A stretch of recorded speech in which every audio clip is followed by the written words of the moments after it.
Danas pravim čokoladni kolač od kikirikija i nazvat ćemo ga kikiriki nosti ovoliki. Šala mala. Čokoladni kolač s kikirikijem. Zato da mi je potrebno 4 jaja, šećer, vanilin šećer, prstohvat soli, 4 kašike vode. To sve prvo izmotimo, zatim pomiješamo u posebnu zdjelu brašno, gustin, kašikicu praška za pecivo i kakao. I onda to lagano umutimo u ova jaja, s tim da znači ne idemo mikserom nego špatulicom. Pa evo, krenimo.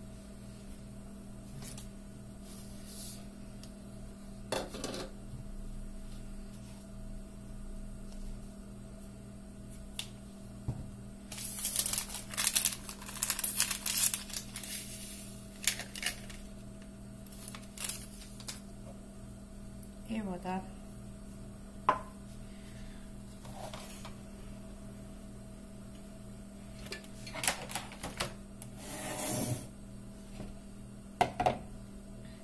Brašno.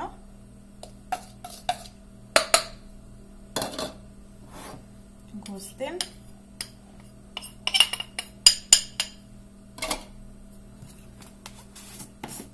Jedna žličica praška za pecivo.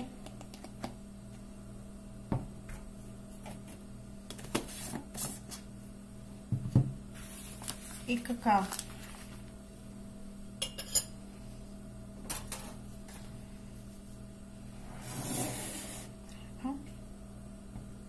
Evo ga. Sad ćemo staviti u kalus. Dolje sam stavila masni papir, a okolo sam namazala margarinom lagano i posipala brašnom. Biskvit pečem na 180. Opće poznato kako se provjeri sa čačkalicom ako je suha. Biskvit je gotov. Evo ga. Biskvit nosim na pečenje, pa nastavljamo sa filom. Dok nam se biskvit peče, sada ćemo napraviti nadjev ili ti kremu. Potrebno je margarin, šećer, mlijeko i kikiriki. Znači stavimo lagano margarin da se topi. Dodamo šećer dok poprimi onako nekako zlatnu neku boju.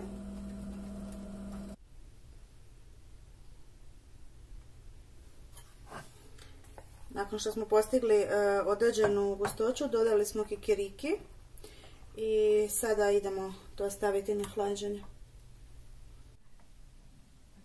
Evo nas. Nakon što su se fil i biskvit ohladili, biskvit smo izrezali po pola i sada idemo filovat.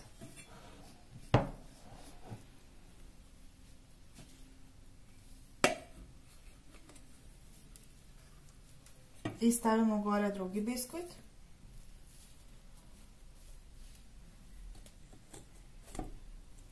Evo. Preko noći ostavit ćemo preko noći da se torta lijepo stegne i ohladi. Onda ćemo ju dekorirati. Vi možete na primjer napraviti čokoladnu glazuru, možete napraviti kao laganu šlag kremu od čokolade, možete staviti čak i šlag. Znači sve vam je po volji.